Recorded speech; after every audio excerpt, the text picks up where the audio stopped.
அனைவருக்கும் வணக்கம். ஒருவருக்கு இரண்டாவது திருமணம் நடக்குமா? முதல் திருமணம் விவாகரத்தான நிலையில் இரண்டாவது திருமணம் நடக்குமா என்பதை எப்படி கணிப்பது? மேலும் எப்பொழுது நடைபெறும் அல்லது இரண்டாவது திருமண வாய்ப்பு இருக்கிறதா இல்லையா என்பதை ஒரு உதாரண ஜாதகம் மூலம் இந்த ஜாதகத்தை நாம் பார்க்கலாம். இந்த ஜாதகர் பிறந்தது பார்த்தீங்கன்னா 29/4/1969 1:17 PM அளவில் பிறந்திருக்கார். சிம்ம லக்னம், கன்னி ராசி, உத்தர நட்சத்திரத்தில் இந்த ஜாதகர் பிறந்திருக்கார். இந்த ஜாதகத்தில் 2ஆம் இடத்துல குரு, சந்திரன், கேது, 4ஆம் இடத்துல செவ்வாய், 8ஆம் இடத்துல சுக்கிரன், ராகு, 9ஆம் இடத்துல சூரியன், சனி, 10ஆம் இடத்துல புதன். இதுதான் இந்த ஜாதகத்தினுடைய கிரக நிலை. இந்த ஜாதகம் பார்த்தீங்கன்னா, அதாவது வெளிநாட்டில் ஒரு டாக்ஸி டிரைவராக வேலை செஞ்சுட்டு இருக்கார். ஏனென்றால் ராகு தான் அங்கே சுபத்துவமானி குரு சுக்கரனுடைய தொடர்பை பெற்று 10ஆம் அதிபதியுடன் இணைந்திருக்கு. லக்னத்துக்கு 10ஆம் அதிபதியுடன் ராகு இணைந்திருக்கிறார். இந்த ஜாதகர் வெளிநாட்டில் ஓட்டுநராக பணிபுரிந்து கொண்டிருக்கிறார். அதே சமயம் இந்த ஜாதகர் குரு சுக்கரன் ஒருவருக்கொருவர் தொடர்பு கொள்வதும், ராசிக்கு 2ஆம் வீட்டை சனி பார்க்கறதும், லக்னத்துக்கு 7ஆம் வீட்டை செவ்வாய் பார்க்கவும் இந்த ஜாதகருக்கு திருமணமே தாமதமாகத்தான் நடந்திருக்கும். தாமத திருமணம், தாமத புத்திர பாக்கியம். ஏன்னா குரு சுக்கரனை ஒருத்தர் பார்த்துக்கிறாங்க இல்லைங்களா? அந்த அமைப்பில் அதே சமயம் குரு சந்திர கேந்திரத்தில் வலுப்பட்டு இருப்பதாலும், குரு எந்த விதமான கேதுவுடன் தான் இணைந்திருக்கார், ராகுவுடன் இணையவில்லை, சனியுடன் இணையவில்லை. எந்த விதமான பாவகிரக தொடர்பு இல்லாததாலும் இந்த ஜாதகருக்கு 2 குழந்தைகள் இருக்கிறார்கள். ஆனால் இந்த ஜாதகருக்கு குருதசை பிற்பகுதியிலேயே விவாகரத்து முடிந்துவிட்டது. இதற்கு காரணம் என்ன? குரு தனது தசையில், அதாவது 8ஆம் இடத்தோடு தொடர்பு கொள்வதால் ஒரு தசையின் பிற்பகுதியில் அவர் அட்டமாதிபதியாகத்தான் செயல்படுவார். என்னதான் குரு நல்லவராக, இயற்கை சுபகராக இருந்தாலும் அட்டமாதிபதி எனும் நிலையை பெறும்போது அவர் ஒரு பகுதி திசையில் அட்டமாதிபத்திய பலன்களை எடுத்து செய்வார். அதாவது வம்பு, வழக்கு, அசிங்கம், கேவலம் போன்றவை. அதாவது முதல் திருமணத்தின் வழியாக இந்த ஜாதகருக்கு நடந்தது. முதல் திருமணம் விவாகரத்தில் முடிந்துவிட்டது. ஏனென்று கேட்டால் 7ஆம் அதிபதி நேசமாகித்தான் பின்பு பங்கமாகி இருக்கிறார். மேலும் அட்டமாதிபதி திசை நடக்கும்போது 7ஆம் அதிபதி பாதிக்கப்பட்டிருக்கும் நிலையில் ஒருவருக்கு திருமண விஷயத்தில் மனமுறிவு ஏற்படும். இங்கே குருவும் சுக்கரனும் ஒருவருக்கொருவர் பார்த்துக் கொள்வதும் இதற்கு காரணமாக அமைகிறது. இந்த ஜாதகத்தில் பார்த்தீங்கன்னா, அதாவது சுக்கரன் உச்சமானாலும் ராகுவிடம் இருந்து ஒரு 13 டிகிரி விலகிதான் இருக்கார். எனவே ராகுவும் தனது சுயத்தன்மை இழக்கவில்லை, குருவும் சுக்கரனும் தனது சுயத்தன்மை இழக்கவில்லை. லக்னத்துக்கு 10ஆம் அதிபதியான சுக்கரனுடன் ராகு இணைந்திருப்பார். அந்த ஜாதகர் வெளிநாட்டில் போய் டாக்ஸி டிரைவராக இருந்து நல்லா சம்பாதிச்சார். ஏனென்றால் குரு பஞ்சமாதிபதி அல்லவா, நல்ல வருமானம் கிடைத்தது, வீடு எல்லாம் வாங்கினார். ஆனால் குரு திசை பிற்பகுதியில் அனைத்தையும் இழந்தார். வீடு, மனைவி, மக்கள் அனைத்தும் இவர் கையை விட்டு போனது. இதற்கு காரணம் குரு அட்டமாதிபதி என்னும் நிலையை பெறுவதுதான். மேலும் 8-12 கூடியவர்கள் 2ஆம் இடத்திலே இருப்பது, பொருளாதாரம் எல்லாமே கைவிட்டு போகும் நிலைமை.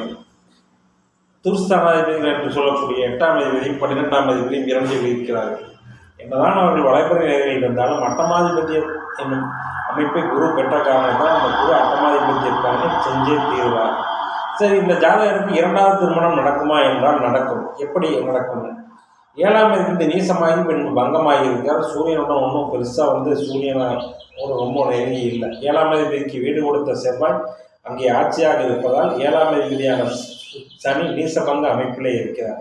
அதே சமயம் சனி திசை முதற் பகுதி இந்த ஜாதகருக்கு சற்று போராட்டமான வாழ்க்கையை தரும். ஏனென்று கேட்டால் சனி 6-7 கூடியவனாகி 6ஆம் வீட்டையே தனது 10ஆம் பார்வையாக பார்ப்பார். வம்பு, வழக்கு, அசிங்கம், கேவலம் போன்ற அமைப்புகள் இந்த சனி திசை முதற் பகுதியில், அதாவது சுய புத்தியில் நடக்கும். இந்த ஜாதகருக்கு, அதாவது சனி யோக பலன்களை தராவிட்டாலும் சனி திசை புதன் புத்தியில் இந்த ஜாதகருக்கு கண்டிப்பாக திருமணம் நடக்கும். ஏனென்றால் இங்கே 7ஆம் அதிபதியை விட 11ஆம் அதிபதியான புதன் தன் வீட்டுக்கு 12இல் மறைந்தாலும் குருவின் பார்வையில் இருக்கிறார். புதன் புத்தி இப்பொழுது நடந்து கொண்டிருக்கிறது. மேலும் புதன் சுக்கரனுடைய உச்ச சுக்கரனுடைய வீட்டில் இருக்கின்ற புதன் புத்தி நடந்து கொண்டிருக்கிறது. சுக்கரன் வீடுகளில் இருக்கும் கிரகங்களின் தசாபுத்தியில் தான் ஒருவருக்கு தாம்பத்தியம், திருமணம் போன்ற அமைப்புகள் கிடைக்கும் என்பதற்காக இந்த ஜாதகருக்கு சனி திசை புதன் புத்தியில் இந்த ஜாதகருக்கு திருமணம் கண்டிப்பாக நடக்கும். ஏனென்றால் அடுத்து வருகின்ற கேது சுக்கர புத்திகள் இந்த ஜாதகருக்கு தாம்பத்திய சுகத்தை கொடுக்க வேண்டிய அமைப்பில் இருப்பதால் குரு திசை புதன் புத்தியிலேயே இந்த ஜாதகருக்கு 2ஆம் திருமணம் கண்டிப்பாக நடைபெறும். எனவே நடக்கும் சம்பவங்களை சுட்டிக்காட்டுபவை தசாபுத்திகள் என்பதாலும் 7ஆம் அதிபதியான சனி புத்தியில் 11ஆம் அதிபதியான புதன் புத்தியில் அவரே 2ஆம் அதிபதியும் ஆகிறார், குடும்பாதிபதி ஆகிறார். எனவே குடும்பத்தையும் 2வது திருமணத்தையும் அமைத்து தருகின்ற பொறுப்பு புதனுக்கு அங்கே உண்டு. புதன் அங்கே எந்த விதமான பாவக்கிரக தொடர்பும் இல்லாமல் உச்ச சுக்கிரன் வீட்டில் அமர்ந்து குருவின் பார்வையில் இருப்பதால் இந்த புதன் புத்தியில் ராகு அந்தரத்தில், அதாவது சுக்கிரன் குருவின் தொடர்பை பெற்ற ராகு அந்தரத்தில் இந்த ஜாதகருக்கு 2வது திருமணம் நடைபெறும். அந்த திருமணம் நிலைத்தும் இருக்கும். ஏனென்றால் இங்கே சுக்கிரன் உச்சமாகி இருப்பதும் குருவின் பார்வையில் இருப்பதும் சந்திரனுக்கு 7 சுக்கிரன் இருப்பதும் இந்த ஜாதகருக்கு நீடித்த தாம்பத்திய சுகம் கிடைக்க வேண்டிய அமைப்பு கண்டிப்பாக இருக்கிறது. எனவே பார்த்தீங்கன்னா இந்த ஜாதகருக்கு குரு திசை புதன் புத்தியில் இந்த ஜாதகருக்கு ராகு அந்தரத்தில் இந்த ஜாதகருக்கு 2வது திருமணம் நடந்து அதன் மூலமான சில நல்ல அமைப்புகளும் இந்த ஜாதகருக்கு ஏற்படும் என்பது இந்த ஜாதகத்தின் மூலம் நன்றாக தெளிவாக தெரிகிறது. எனவே ஒரு ஜாதகத்தில் பார்த்தீங்கன்னா 7ஆம் அதிபதி 11ஆம் அதிபதி 7ஆம் அதிபதியோட 11ஆம் அதிபதி வலுக்க வேண்டும். ஆனாலும் 7ஆம் அதிபதி முழுமையாக கிடக்கூடாது. தாம்பத்தியம் என்று வந்துவிட்டாலே அங்கே 7ஆம் இடமும் 7ஆம் அதிபதியும் வந்து விடுவார்கள். 7ஆம் இடம் முழுமையாக கிடக்கூடாது.